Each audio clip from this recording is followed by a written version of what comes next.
الحمد لله رب العالمين الرحمن الرحيم مالك يوم الدين إياك نعبد وإياك نستعين اهدنا الصراط المستقيم صراط الذين أنعمت عليهم غير المغضوب عليهم ولا الضالين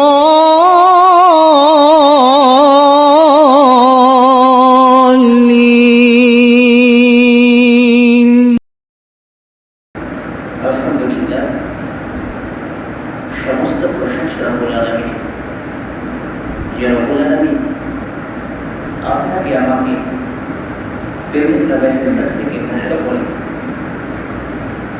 তারপরে আসা বসা সালাত আদায় করা এবং তিনি কিছু কথা বলার এবং শোনার সুযোগ তৈরি করে দিলেন। রব্বুল আলামিনের প্রতি আমরা মন উজাড় করে শুকরিয়া আদায় করছি। আলহামদুলিল্লাহ।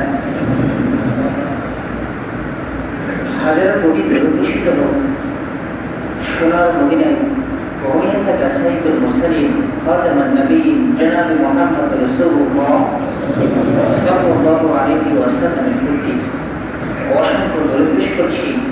আল্লাহুম্মা সাল্লি আলাইহি আল্লাহুম্মা বারিক আলাইহি।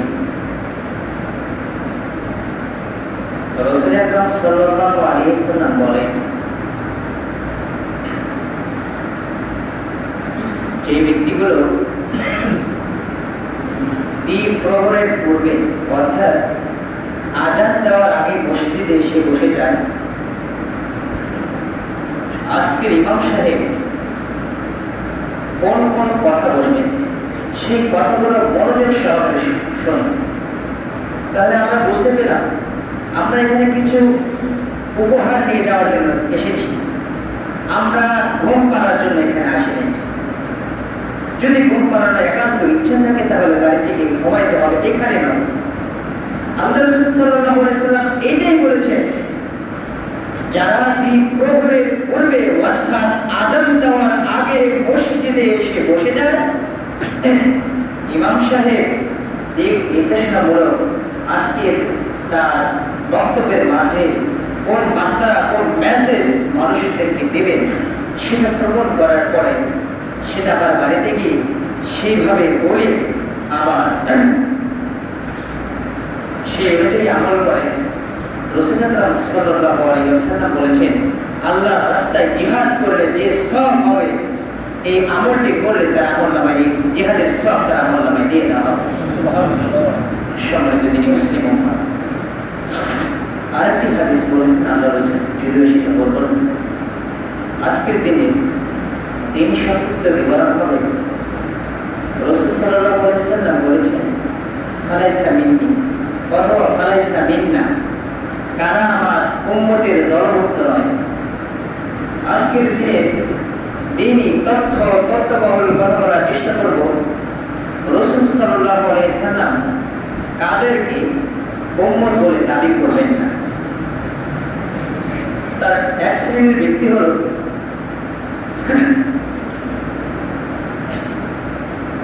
যারা প্রতারণা করে। রাসূল সাল্লাল্লাহু আলাইহি ওয়াসাল্লাম বলেন, যারা প্রতারণা করে এরা আমার উম্মতের অন্তর্ভুক্ত নয়। ফালাইসা মিন্নি, ওরা আমার উম্মত হিসেবে গ্রহণ হবে না। রাসূল সাল্লাল্লাহু আলাইহি ওয়াসাল্লামের জামানায় একজন ব্যক্তি একটা জিনিস বিক্রয় করতে এনেছেন। রাসূল সাল্লাল্লাহু আলাইহি ওয়াসাল্লাম বললেন, এটার ভিতরে পানি দিয়েছ কেন? ব্যক্তি বললেন, বৃষ্টির পানি। বলছেন, এটা শুকিয়ে বিক্রি করতে হবে, নতুবা এটা প্রতারণার শামিল। আমরা জানি অনেক ব্যবসায়ী আছে যারা 1 কেজি জিনিস ওজন করে দিয়েছে, তার দাড়ি পাল্লায় 1 কেজি ঠিকই হয়েছে, 50 গ্রাম 20 গ্রাম তার দাড়ি পাল্লায় বেশি হয়েছে, অথচ আপনি সে জিনিসটা এসে অন্য একটি পাল্লায় মাপবেন, দেখবেন যে এটা কম হয়েছে। এটা প্রতারণার স্বামী। রাসূল আকরাম সাল্লাল্লাহু আলাইহি ওয়াসাল্লাম বলেছেন, যারা কোনো কিছু দিতে গিয়ে প্রতারণা করে, এরা আমার উম্মতের দলভুক্ত নয়। ফালাইসা মিন্নি, ওরা আমার উম্মতের দলভুক্ত নয়। দুই, যারা কোনো গণকের কাছে যায়, গণকের কাছে রাশি দেখাতে গিয়েছে। অনেক ব্যক্তি যারা রয়েছে, যারা আপনার হাতটি দেখে আপনার রোগীর তথ্য দিতে পারে, যারা আপনার হাতটি দেখে, আপনার মুখ দেখে আপনার সমস্ত তথ্য কিছু দিয়েছেন, এটা আসলে ভ্রান্ত। আল্লাহ রাব্বুল আলামিন আপনার নির্ধারণ আগেই করে দিয়েছেন। আল্লাহ রাব্বুল আলামিন আপনি কি করবেন সেই নির্ধারণ আগেই করে দিয়েছেন। আপনি ভুলবশত চলে গিয়েছেন তাদের দরবারে, যে দরবারের মানুষগুলো আপনাকে কিছুই দিতে পারে না, আপনাকে ভ্রান্তির মধ্যে ফেলে দিতে পারে, আপনাকে শিরকের মধ্যে ফেলে দিতে পারে। শিরক কি সেটা আপনি জানেন না, কিন্তু তারা আপনাকে শিখিয়ে দিতে পারে। রাসূল আকরাম সাল্লাল্লাহু আলাইহি ওয়াসাল্লাম বলেন, আসমান জমিন বরাবর উহুদ পাহাড় পরিমাণ একজন ব্যক্তি পাপ করেছে। পাপ করার পরও যদি সেই ব্যক্তি রব্বুল আলামিনের কাছে ক্ষমা চায়, রব্বুল আলামিন ক্ষমা করবেন। কিন্তু একটি পাপের গুনাহ আল্লাহ রাব্বুল আলামিন কখনো ক্ষমা করবেন না, যেটা হলো শিরক। আর শিরকের দরবারে আমরা গিয়েছি, ব্যক্তি বলেছেন যে আল্লাহর ধন রাসূলকে দিয়া, রাসূল হয়ে আল্লাহ গেছে গায়েব হইয়া, রাসূল সাল্লাল্লাহু আলাইহি ওয়াসাল্লামের ধনকে হাজারে দিয়া আল্লাহ রাসূল গায়েব হয়ে গিয়েছেন, কেউ ফেরে না খালি হাতে হাজারে তোর দরবারে, এমন স্লোগান আমরা দেখি। অথচ আল্লাহ রাব্বুল আলামিন বলেন, ইন্নাহু মান ইউশরিক বিল্লাহি ফাকাদ হারামা আল্লাহু আলাইহিল জান্নাতা ওয়া মাওয়াহুন নার ওয়া মা লিল-যালিমিনা মিন আনসার। নিশ্চয়ই যারা রব্বুল আলামিনের সঙ্গে শিরক করেছেন, যারা আল্লাহর সঙ্গে অংশীদারিত্ব করেছেন, ফাকাদ হারামাল্লাহু আলাইহিল জান্নাহ, আমার জান্নাত তাদের জন্য হারাম হয়ে গিয়েছে। যারা রব্বুল আলামিনের সঙ্গে কোনো কিছুকে শরীক স্থাপন করেছে, আল্লাহ রব্বুল আলামিনের সঙ্গে কোনো কিছুকে অংশীদারিত্ব করেছে, রব্বুল আলামিন বলেন, হারামাল্লাহু আলাইহিল জান্নাহ, আমার জান্নাত তার জন্য হারাম হয়ে গিয়েছে। ওয়া মাওয়াহুন নার, সে তার নিজের জায়গা জাহান্নামের ভিতরে করে নিয়েছে। ওয়া মা লিজ-যালিমিনা মিন আনসার, আর জালিমদের জন্য আমার সাহায্য চিরদিনের জন্য বন্ধ হয়ে গিয়েছে। এজন্য কোনো গণনাকারীর কাছে আমাকে যেতে হবে না।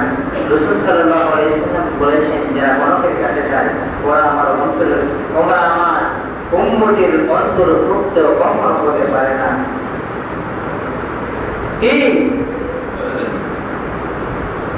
যারা কোনো অমুসলিমদের সাদৃশ্য গ্রহণ করে, যারা অমুসলিমদের সঙ্গে সম্পর্ক স্থাপন করে, রাসূল আকরাম সাল্লাল্লাহু আলাইহি ওয়াসাল্লাম বলেছেন, মান তাশাব্বাহা বিকওমিন ফাহুয়া মিনহুম, যে জাতির সঙ্গে সম্পর্ক স্থাপন করেছে, আপনার সম্পর্কটা যদি একজন অমুসলিমের সঙ্গে হয়ে থাকে, একজন হিন্দুর সঙ্গে হয়ে থাকে, আপনার আমার সম্পর্ক যদি একজন খ্রিস্টানের সঙ্গে হয়ে থাকে, আপনার আমার সম্পর্ক যদি একজন বৌদ্ধর সঙ্গে হয়ে থাকে, রাসূল আকরাম সাল্লাল্লাহু আলাইহি ওয়াসাল্লাম বলেছেন, সম্পর্কের কারণে তোমার হাসর তাদের সঙ্গে হয়ে যাবে।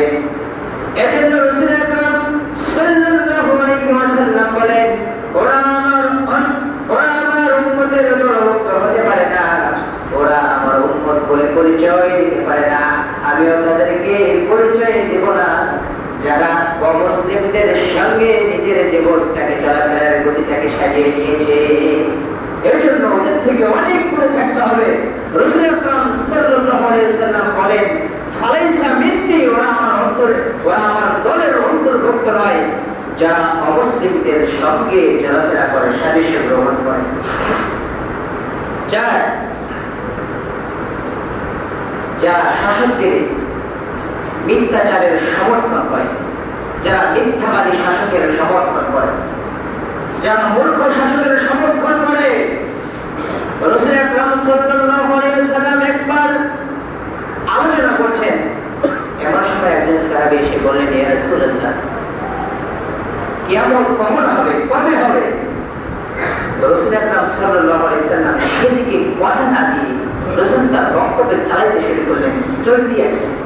সাহাবীদের মধ্যে বললেন যে হয়তো রাসূল সাল্লাল্লাহু আলাইহি ওয়াসাল্লাম এর কথাকে অপছন্দ করেছে। তাদের মধ্যে কিছু কিছু সাহাবী বললেন যে হয়তো রাসূল সাল্লাল্লাহু আলাইহি ওয়াসাল্লামের কথাটা তার কান পর্যন্ত যায়নি। কেউ বললেন রাসূল সাল্লাল্লাহু আলাইহি ওয়াসাল্লাম হয়তো তার আলোচনা শেষ করে এই কথাটি উত্তর দেবেন। রাসূল আকরাম সাল্লাল্লাহু আলাইহি ওয়াসাল্লাম আলোচনা শেষ করে সেই ব্যক্তির উত্তর দিলেন যে কিয়ামত ওই সময় অনুষ্ঠিত হইবে যে সময় তোমরা যে ব্যক্তিগুলো যে জায়গায় বসার কোনো উপযুক্ত নয়, যে ব্যক্তিগুলো যে চেয়ারে বসার কোনো উপযুক্ত নয়, যে চেয়ারে বসার জন্য নিজেকে তৈরি করতে পারে নাই, রাসূল আকরাম সাল্লাল্লাহু আলাইহি ওয়াসাল্লাম বললেন যখন ওই ব্যক্তিগুলো যেই ব্যক্তিগুলো এই চেয়ারে বসার জন্য কোনো প্রকার নিজেকে তৈরি করতে পারে নাই অথবা সেখানে যোগ্যতা অর্জন করতে পারে নাই, যখন ওই চেয়ারে ওই মূর্খ ব্যক্তিগুলো শাসক হিসেবে বসে যাবে, রাসূল আকরাম সাল্লাল্লাহু আলাইহি ওয়াসাল্লাম বললেন ওই সময় কিয়ামতের লক্ষণ আলামতের মধ্যে তোমরা পড়ে যাবা। কিয়ামতের আলামত তখনই হবে যখন একজন মূর্খ শাসক আপনাকে শাসন করবে। কিয়ামত তখনই হবে যখন একজন শাসক মিথ্যাবাদী শাসক আপনার নেতৃত্ব দিবে। রাসূল আকরাম সাল্লাল্লাহু আলাইহি ওয়াসাল্লাম বললেন কিয়ামত ওই সময় ঘটিত হবে, সংঘটিত হবে যে সময় মানুষের সামনে একজন অযোগ্য ব্যক্তি নেতৃত্ব আসনে বসে নেতৃত্ব দিবে। রাসূল আকরাম সাল্লাল্লাহু আলাইহি ওয়াসাল্লাম বলছেন এই সমস্ত মিথ্যাবাদী শাসক যারা যোগ্যতা অর্জন করতে পারে নাই, এমন ব্যক্তিকে যদি তোমরা যোগ্যতার চেয়ারে বসিয়ে দাও তখন কিয়ামতের আলামত হবে আর ওরা আমার আলাইসা বিনতি, ওরা আমার উম্মতের দলভুক্ত হতে পারে না। বাস ইসলামের মধ্যে যারা বৈরাগ্যতা অবলম্বন করে, যারা ইসলামের মধ্যে বৈরাগ্যতা অবলম্বন করে, উদাসীন ভাব, আল্লাহর ইবাদত করবে, সবকিছু করে, কিন্তু উদাসীন ভাব, তারা ইসলাম থেকে বিমুখ হয়ে গিয়েছে। ওরা খালি ইবাদতই করবে, ওরা বিবাদী, ওরা আর কিছু করতে চাবে না, দুনিয়াবি কোনো চিন্তা তাদের ভেতরে নেই। এরা হলো বৈরাগ্য। রাসূল আকরাম সাল্লাল্লাহু আলাইহি ওয়াসাল্লামের দরবারে তিনজন ব্যক্তি আসলেন। রাসূল সাল্লাল্লাহু আলাইহি ওয়াসাল্লামের বাড়িতে এসে তারা জানতে চাইলেন যে রাসূল সাল্লাল্লাহু আলাইহি ওয়াসাল্লাম কি কি আমল করেন। জানার পরে তিনজন ব্যক্তি বলল রাসূল সাল্লাল্লাহু আলাইহি ওয়াসাল্লাম এত কম সংখ্যক আমল করে। তাদের মধ্যে থেকে তারা বললেন যে আমি আজ থেকে নিয়ত করলাম যে আমি আজ থেকে সালাত আদায় করবো, আর অন্য কিছু করবো না, খালি নামাজই পড়বো। দ্বিতীয়জন ব্যক্তি বললেন আমি শুধু রমজানের সিয়াম পালন করবো, আমি আর কোনো ইবাদত করবো না। তৃতীয় নাম্বার ব্যক্তি বললেন আমি ইসলামের পথে আমার জীবন কাটাবো, আমি কোনোদিন বিবাহ শাদী করবো না। রাসূল আকরাম সাল্লাল্লাহু আলাইহি ওয়াসাল্লাম তিনজনের কথা শোনার পরে রাসূল সাল্লাল্লাহু আলাইহি ওয়াসাল্লাম বললেন আমি রাসূল তোমাদের চাইতে কোনো দিক দিয়ে আমল কম করি নাই। আমি সালাত আদায় করে অথচ বিবাহ করেছি, আমি রমজান মাসে রোজা রেখেছি, মাসে মাসে 3 দিন রোজা রেখেছি, শাওয়াল মাসের সিয়াম পালন করেছি, আমি শাবান মাসে অধিকাংশ সময়গুলো সিয়াম পালন করেছি, আমি রাসূলের বিবাহ করেছি। প্রমাণ হয়েছে ইসলামের বৈরাগ্যতার কোনো সুযোগ নেই, খালি আল্লাহর ইবাদত করতেই থাকবো, আল্লাহর ইবাদত করতে থাকবো, সালাত আদায় করতেই থাকবো, সালাত আদায় করতেই থাকবো, জীবিকা নির্বাহ করবো না, ইসলামের হুকুম আহকাম মানতে থাকবো, জীবিকা নির্বাহ করবো না, বিবাহ শাদী করবো না। রাসূল আকরাম সাল্লাল্লাহু আলাইহি সাল্লাম বলেন, যাদের মধ্যে এই বৈশিষ্ট্যগুলো রয়েছে ওই ব্যক্তিরাও আমি রাসূলের উম্মত হিসেবে তাদেরকে গ্রহণ করব না, ওরা আমার উম্মতের দলভুক্ত হতে পারে না। যারা ইসলাম শুধু ইসলামকেই মানে, সালাত আদায় করে, রমজান মাসে রোজা রাখে, সারা বছর রোজা রাখে, কিন্তু বিবাহ শাদী করে না, ওরা আমার উম্মতের দলভুক্ত হতে পারে না। রাসূল সাল্লাল্লাহু আলাইহি সাল্লাম নিজে সালাত আদায় করেছেন, সিয়াম পালন করেছেন, যতটুকু ইবাদত করার ততটুকু করেছে, বিবাহ শাদী করেছে, এটাও করতে হবে। সমাজ যদি মুসলিম উম্মাহ সবাই যে ব্যক্তিগুলো স্বামী স্ত্রীদের মধ্যে দ্বন্দ্ব লেগে দেয়, রাসূল আকরাম সাল্লাল্লাহু আলাইহি সাল্লাম বলেছেন ওরা আমার উম্মতের দলভুক্ত নয়। আসলে হয়তো দুই চারটি মহিলা একসাথে গল্প করতেছে, গল্প করতে করতে একজন মহিলা ফাঁস করে বলে দিল, তোমার স্বামী চরিত্রটা অনেক দুর্বল, তোমার স্বামী অত্যন্ত খারাপ মানুষ। এই যে একটা কানের ভিতরে একটা ফুস করে একটা কথা ঢুকিয়ে দিল, যে কথাকে কেন্দ্র করে অনেক পরিবারে অনেক দ্বন্দ্বের সামিল হয়, যেটা আমি প্রমাণ আমি নিজে একজন ব্যক্তি ছুঁড়েছি। এরকম ভাবে একজন মহিলা রাস্তা দিয়ে গেছিল, গাড়ি, একজন ব্যক্তি ফাঁস করে তার স্ত্রীকে বললেন, শোনো যে তোমার স্বামী আমি শুনতে পেলাম পুরোপুরি একজন মহিলার সঙ্গে প্রেম করে এবং ওখানে নিয়মিত যাতায়াত করে, মানে রাতের বেলায় অ্যাকশন শুরু হয়ে গিয়েছে যে তুমি কোথায় প্রেম করো, কোথায় তুমি কথাবার্তা করো, আমাকে সেটা কোথায় তুমি যাও, এরকম করে একটি দ্বন্দ্ব শুরু হয়েছে।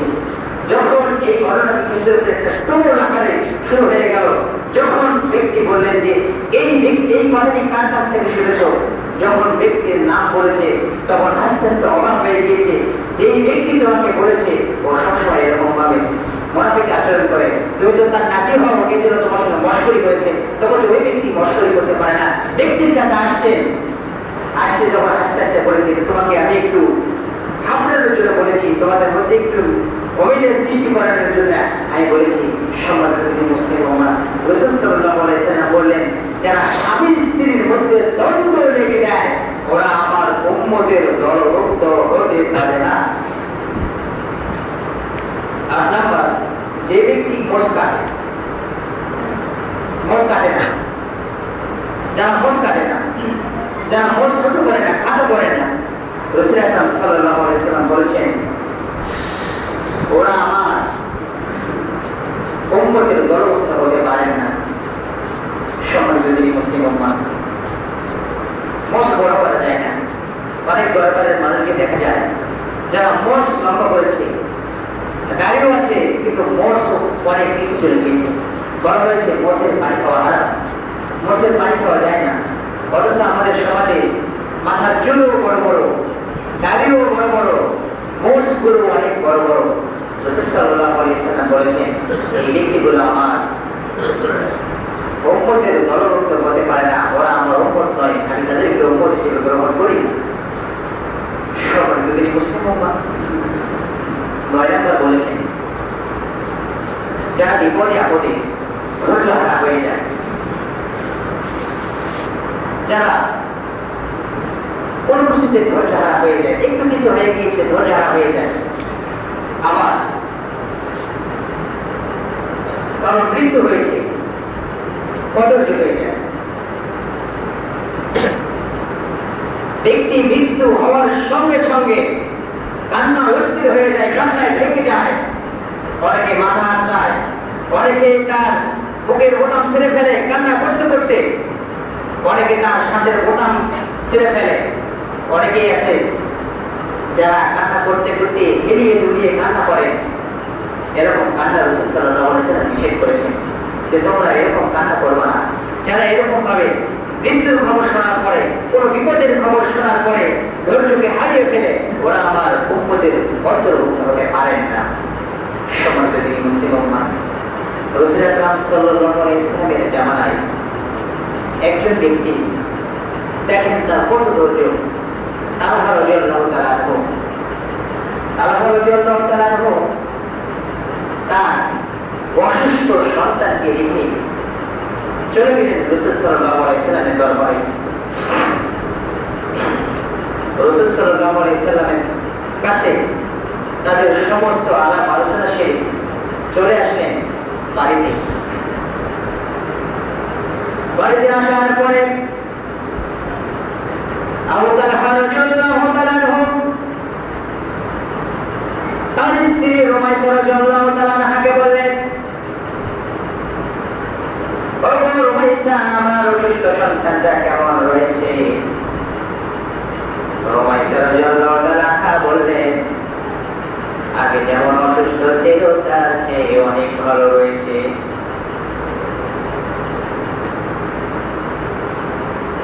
তালহা রাদিয়াল্লাহু তাআলা আনহুর সন্তান তালহা যখন রাসূল আকরাম সাল্লাল্লাহু আলাইহি ওয়াসাল্লামের দরবারে গিয়েছেন, তার পরপরই তালহার সন্তানটি অসুস্থতার কারণে ইন্তেকাল করেছে।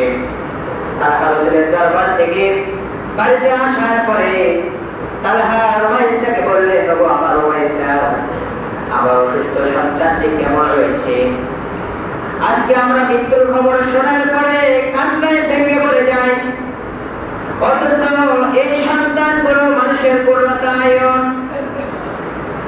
আল্লাহ রাব্বুল আলামিন বলেছেন, পূর্ণতায়ন তোমার সন্তানগুলো তোমাদের চোখের মণি। সন্তানের একটু ব্যথা লেগেছে, মায়ের কান্না অস্থির হয়ে গেছে, ভেঙে পড়েছে। বাবা যখন সন্তানের কোনো ব্যথা জনিত কথা শুনেছে, বাবার মনটা একবারে বিভোর হয়ে গিয়েছে, বাবার মনটা ভেঙে গিয়েছে। আমার কলিজার সন্তানটা অসুস্থ হয়ে গিয়েছে, আমার সন্তানটা একটু আঘাতপ্রাপ্ত হয়েছে। কত সময় সন্তান মারা গিয়েছে, আল্লাহ রাদিয়াল্লাহু তাআলা আনহা সাহাবীদেরকে নিয়ে তার বাড়িতে এসেছেন। এখনো পর্যন্ত রুমাইসা তালহাকে বলে নাই আমার সন্তানকে ইন্তেকাল করেছে। তালহা রাদিয়াল্লাহু তাআলা আনহার স্ত্রী, আনহুর স্ত্রী রুমাইসা রাদিয়াল্লাহু তাআলা আনহা যে মেহমানগুলো এনেছিল আল্লাহ রাসূলের দরবার থেকে, রুমাইসা রাদিয়াল্লাহু তাআলা আনহা বাড়িতে তাদের জন্য খাবারের আয়োজন করেছেন, খাবার তৈরি করেছেন, খাবার প্রস্তুত করেছেন। খাবার প্রস্তুত করার পরে তালহা সহ তালহার যে সঙ্গিনীগুলো এসেছিল, সফর সঙ্গীগুলো সকলকে খাবার দিয়েছে। এতক্ষণ পর্যন্ত তালহাকে বলে নাই আমার সন্তানকে ইন্তেকাল করেছে। আমার ভাইরা, রাসূল আকরাম সাল্লাল্লাহু আলাইহি ওয়াসাল্লামের সেই সাহাবীদেরকে মেহমানদারি করার পরে যখন সবাই চলে গিয়েছে, স্বাভাবিক চিত্তে প্রত্যেক দিন ঈশার সালাতের পরে স্বামীকে রাজি খুশি করার জন্য যেরকম ভাবে সাজসজ্জা গ্রহণ করার দরকার, রুমাইসা রাদিয়াল্লাহু তাআলা সেরকম ভাবে সাজসজ্জা করে তালহার সঙ্গে তালহার ঘরে একই বেডে ঘুমাইল। একই বেডে ঘুমানোর পরে তাদের সঙ্গে যেরকম ভাবে প্রত্যেকদিন স্বামী স্ত্রী বেদের মহব্বত হয়, মিলন হয়ে যায়, সেরকম ভাবে আজকেও মিলন হয়ে গেল। রুমাইসা রাদিয়াল্লাহু তাআলা আনহা গোসল সারিয়ে তালহা রাদিয়াল্লাহু তাআলা আনহাকে বললেন, হে আমার তালহা, হে আমার স্বামী, তোমার সন্তান তো গত রাতে যখন তুমি রাসূলের দরবারে গিয়েছো তখন তোমার সন্তান ইন্তেকাল করেছে। তালহা রাদিয়াল্লাহু তাআলা আনহু বললেন, কেন এতক্ষণ পর্যন্ত আমাকে বলো নাই? যখন তালহা এরকম ভাবে বলা শুরু করে দিলেন, ওগো রুমাইসা, আমি মাগরিবের সালাতের পরে ঈশার পূর্ব মুহূর্তে আমি বাড়িতে এসেছি, আমার সন্তান তো মাগরিবের পরে মারা গিয়েছে, তুমি এখনো পর্যন্ত আমাকে বলো নাই। এমন তো অবস্থায় রব্বুল আলামিন আসমান থেকে জিবরিল আমিনকে বললেন, ওগো জিবরিল আমিন, চলে যাও আমার তালহার কাছে, তালহাকে খবর দিয়ে দাও একটা সন্তানকে যখন মাগরিবের নামাজের পরে নিয়েছি, আজকে রাতে স্বামী স্ত্রীর মিলনের কারণে তালহা এবং রুমাইসার ঘরে আরেকটি সন্তান আমি দিয়ে দিয়েছি। তালহার ঘরে আরেকটি সন্তান আল্লাহ রাব্বুল আলামিনের পক্ষ থেকে দিয়েছেন। সম্মানিত তিনি মুসলিম, কত ধৈর্যের পরিচয় দিয়েছে রোমাইসা, যে সন্তান মারা গিয়েছে। আজকে ব্যক্তি মারা যাওয়ার সঙ্গে সঙ্গে টেলিফোনের যুগ, কান্নায় অস্ত্রে ভেঙে গিয়েছে। রাসূল সাল্লাল্লাহু আলাইহি সাল্লাম বলেছেন, যারা কান্নায় ভেঙে যায়, যারা হম করে কান্না শুরু করে দেয়, যারা কাঁদতে কাঁদতে বুকের বোতামগুলো ছেড়ে ফেলেছে, যারা মাথার চুলকে এলোমেলো করে দিয়েছে, রাসূল সাল্লাল্লাহু আলাইহি সাল্লাম বলেছেন, ওরা আমার উম্মতের রণমুক্ত কখনো হতে পারে না। রাসূল আকরাম সাল্লাল্লাহু আলাইহি সাল্লামের সন্তানগুলো, ছেলে সন্তানগুলো মারা গেল। রাসূল আকরাম সাল্লাল্লাহু আলাইহি সাল্লাম হাওয়া করে ডাকে দিয়ে চোখে পানি পড়ে যাচ্ছে। সাহাবীরা বললেন, ইয়া রাসূলুল্লাহ, আপনি তো কাঁদার অনুভূতি দেন নাই, কেউ মারা গেলে এটা কান্নার অনুভূতি দেন নাই। রাসূল আকরাম সাল্লাল্লাহু আলাইহি সাল্লাম বললেন, ওগো আমার সাহাবীরা, আমার কলিজার টুকরা ছেলে সন্তানগুলো রব্বুল আলামিনকে দিয়ে দিয়েছেন, এতে আমার কোনো আফসোস নেই। এটা আমার দুঃখের কান্না নয়, এটা আমার রহমতের কান্না। তার কারণ আল্লাহ রব্বুল আলামিন দিয়েছেন, আমার আল্লাহ দিয়েছে। সম্মানিত দিনী মুসলিম উম্মাহ, এজন্য অস্থির হওয়ার কোনো কারণ নেই, হতাশা হওয়ার কোনো কারণ নেই। হতাশা তো আমরা সেদিন হব যেদিন আপনার সন্তান আপনার কাছ থেকে দূরে চলে যাবে। হতাশা আমরা সেদিন হব যেদিন আপনার ভাই আপনার কাছ থেকে দূরে চলে যাবে। হতাশা আমরা সেদিন হব যেদিন একজন সন্তান স্ত্রীকে পরিচয় দিবে না। হতাশা সেদিন হব যেদিন একজন বাবা তার সন্তানকে প্রতিষ্ঠিত করার জন্য কত কষ্ট করেছেন, অথচ সেই বাবাকে আমরা চিনব না। রব্বুল আলামিন বলেছেন, ইয়াউমা ইয়াফিরুল মার'উ মিন আখিহি ওয়া উম্মিহি ওয়া আবিহি ওয়া সাহিবাতিহি ওয়া বানিহি। সেদিন হতাশা হব। সম্মানিত দিনী মুসলিম উম্মাহ, আমরা সেদিনের জন্য রব্বুল আলামিনের কাছে দোয়া করি, রব্বুল আলামিন ইয়াউমা ইয়াফিরুল মার'উ মিন আখিহি, যেদিন আমার ভাই আমার ভাইয়ের কাছ থেকে পলায়ন করা শুরু করে দিবে, সেই দিনটি যেন আমাদের না আসে। যেদিন হবে ওয়া উম্মিহি ওয়া আবিহি, একজন বাবা তার সন্তানকে অস্বীকার করবে, অথচ সেই বাবা দুনিয়ার জমিনে আমাকে প্রতিষ্ঠিত করার জন্য, আমার লেখাপড়া চালানোর জন্য, আমাকে ডাক্তার বানানোর জন্য, আমাকে ইঞ্জিনিয়ার বানানোর জন্য আমার বাবা সকালবেলা ঘুম থেকে উঠে চলে যায় জীবিকা নির্বাহ করার জন্য, কিছু অর্থ উপার্জন করার জন্য। আমার সন্তান যেন কোনো ক্ষতি না হয়, আমার সন্তান যেন বড় শিক্ষায় শিক্ষিত হয়, আমার সন্তান যেন দুনিয়ার সর্বোচ্চ আকারে পৌঁছে দিতে পারে, এমন একটি সিচুয়েশন দুনিয়ার জন্য একজন বাবা করে। সেই বাবা নাকি বলবে, উম্মিহি ওয়া আবিহি, দুনিয়াতে আমার কোনো সন্তান ছিল না। এমন দিন আসার আগে রব্বুল আলামিন আমাদেরকে এমন কিছু আমল তৈরি করার তৌফিক দান করুন, এই দিনটা যেন আমাদের কাছে না আসে। একটা আমলের জন্য একজন বাবা ছিটকে চলে যাবে, সন্তানকে কখনো পরিচয় দিতে চাইবে না। একজন মা বলবে, দুনিয়ার জমিনে আমার বিবাহ হয় নাই, আমার সন্তান আমার আসলো কোথায় থেকে। সম্মানিত দিনী মুসলিম উম্মাহ, এমন দিন যেন আমাদের কাছে না আসে, এমন দিন যেন আমাদের না আসে। আমরা যেন আমাদের আমলের থলিটা যেন ভরে নিয়ে যেতে পারি দুনিয়ার জমিন থেকে। রব্বুল আলামিন তো আমাকে দুনিয়ার জমিনে এসেছেন এই থলিটাকে ভরানোর জন্য, ইবাদত করার জন্য। যে দিন একটি আমলের জন্য আমার মায়ের কাছে যাবো, ও মা, তুমি আমাকে প্রতিষ্ঠিত করার জন্য পাশের বাড়িতে একজন মা, একজন মহিলা তোমাকে একটু ভালো জিনিস খাওয়ানোর জন্য তোমাকে দিয়েছে, কিন্তু তুমি খাইতে পারনি, আমার সন্তান রয়েছে। তারপর রব্বুল আলামিন বলেছেন, সন্তান সন্তান হলো চোখের মণি, সন্তান সন্তান হলো হৃদয় বিদারক। সন্তান সন্ততিকে দেখার পরে একজন বাবা একজন মা সারাদিন পরিশ্রম করেছে, যখন সন্তানের চেহারা দেখেছে তখন বাবার মনটা ভরে গিয়েছে, মায়ের মনটা ভরে গিয়েছে। অথচ এই মা বাবা সেই দিন নাকি বলবে, আমার তো কোনো সন্তান ছিল না, আমি তো কোনো সন্তান জন্ম দেই নাই। সম্মানিত উপস্থিতি, এজন্য দুনিয়ার জন্য রব্বুল আলামিন আমাকে কিছু উপর নিয়ে যাওয়ার জন্য তার কাছে যাওয়ার আগে আমাদেরকে এগুলো ঘুরে নিয়ে যেতে হবে।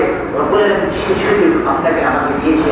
সবাই যদি মুসলিম উম্মাহ সেদিন বলবে, ওয়া উম্মিহি ওয়া আবিহি, সন্তান যেমন মা বাবা যখন মাকে চিনবে না, মা যখন বাবাকে চিনবে না, মা যখন সন্তানকে চিনবে না, অনুরূপ ভাবেও সন্তান বলবে দুনিয়ার জমিনে আমার কোনো বাবা ছিল না। অত্যন্ত হতাশাশীল হব আমরা যেদিন আমার সন্তান আমাকে বলবে আমার কোনো বাবা ছিল না।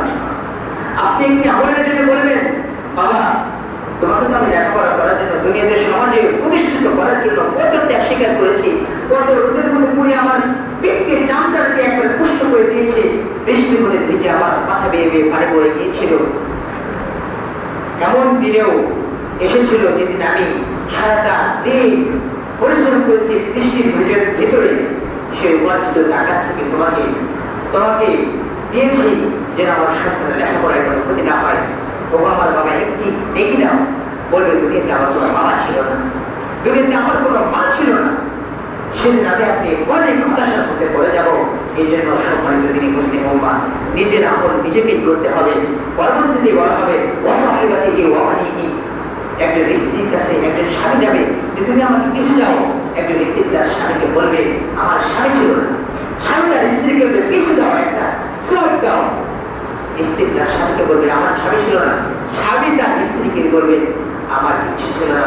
অথচ দুনিয়ার জমিনে একজন স্বামী একজন স্ত্রী তার স্বামীকে চিরকট রেখে দিয়েছিল, আমার আজকে এটা লাগবে, আজকে আমার ওটা লাগবে, কালকে আমার ওটা লাগবে, আমার এটা লাগবে। আপনি যখন বাজার থেকে ওটা না নিয়ে গিয়েছেন, আপনার সঙ্গে হাইকোর্ট মামলা হয়ে গিয়েছে, আপনার স্বামী স্ত্রীর মধ্যে যুদ্ধ শুরু হয়ে গিয়েছে, আপনি দেশে দিতে বাধ্য হয়েছেন, আপনি তার মনকে সন্তুষ্ট করার জন্য বাধ্য হয়েছেন সেগুলো নেশার জন্য।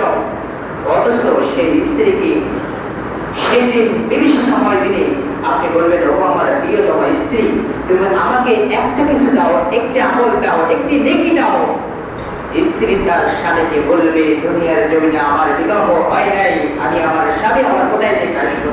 সম্মানিত যদি মুসলিম উম্মাহ সেদিন অত্যন্ত কঠিন বিপদের মধ্যে আমরা পড়ে যাবো। সেদিন যেন আমাদের কাছে না আসে।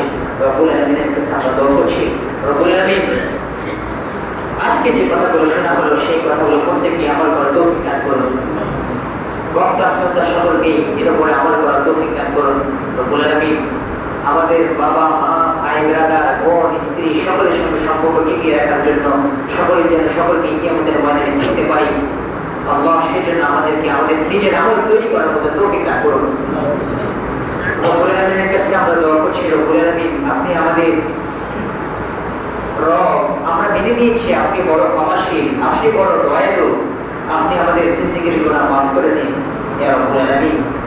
আপনি যদি সেই ব্যক্তিকে ক্ষমা করে দিতে পারেন যে ব্যক্তিটি 99টি হত্যা করার পরেও যদি আপনি তাকে ওলিয়ত্ব দিতে পারেন, সেই নিজামতের আউলিয়াকে যদি আপনি মাফ করে দিতে পারেন, এখানে যতগুলো ব্যক্তি আমরা বসে আছি আমরা একজনকে হত্যা করি নাই, রব্বুল আলামিন সেই জীবনে আমাদের জিন্দেগির সমস্ত গুনাহকে মাফ করে দিন ইয়া আল্লাহ। রব্বুল আলামিন আপনি বড় দয়াবান, আপনি বড় ক্ষমাশীল। আমরা জানি কিয়ামতের সেই বিভীষিকাময় দিনে যদি আপনি যদি আমাদের পঙ্খ হিসাব দেওয়া শুরু করে দেন, আমরা যতগুলো ব্যক্তি রয়েছি হাফেজ মাওলানা আলেম গাজী শহীদগণ যারা রয়েছে নেকের ব্যবসায়ী যারা রয়েছে, রব্বুল আলামিন হয়তো কেউ আমরা সেখান থেকে নাজাত পাবো না। আপনি বিশেষ অনুগ্রহ ছাড়া কোনো ব্যক্তি নাজাত পাওয়ার আশা হবে না। রব্বুল আলামিন সেই দিনের জন্য আমরা আপনার নেক দোয়ার চাই। রব্বুল আলামিন আপনি আমাদেরকে প্রত্যেককে ক্ষমা করে দিন। রব্বুল আলামিন আপনি আমাদেরকে ইসলামের জন্য হাতিয়ার হিসেবে গ্রহণ করুন, যেরকম হাতিয়ার হিসেবে গ্রহণ করেছিলেন ওমরকে, যেরকম হাতিয়ার হিসেবে গ্রহণ করেছিলেন আবু বকরকে, যে ওমর রাসূল সাল্লাল্লাহু আলাইহি সাল্লামকে মারার জন্য সেই প্রস্তুত গ্রহণ করেছিল, সেই 26 বছরের তাকড়া যুবককে যদি আপনি ইসলামের জন্য গ্রহণ করুন, আমাদের মতো ইয়ামদেরকে ইসলামের জন্য গ্রহণ করুন। রব্বুল আলামিন যারা মুরব্বী রয়েছেন তাদেরকে ইসলামের জন্য গ্রহণ করুন। আমাদের প্রত্যেককেই আল্লাহ মাফ করে দিন। যারা কবরস্থ হয়ে গেছে তাদের কবরটাকে রিয়াজুল জান্নাত বানিয়ে দিন। সকলের কাছে দোয়া করে, সকলের জন্য দোয়া করে, সকলের কাছে দোয়া চেয়ে আজকের দিনে সংক্ষিপ্ত বিবরণ এখানে শেষ করছি। আপনাদের সেই ছোট আশে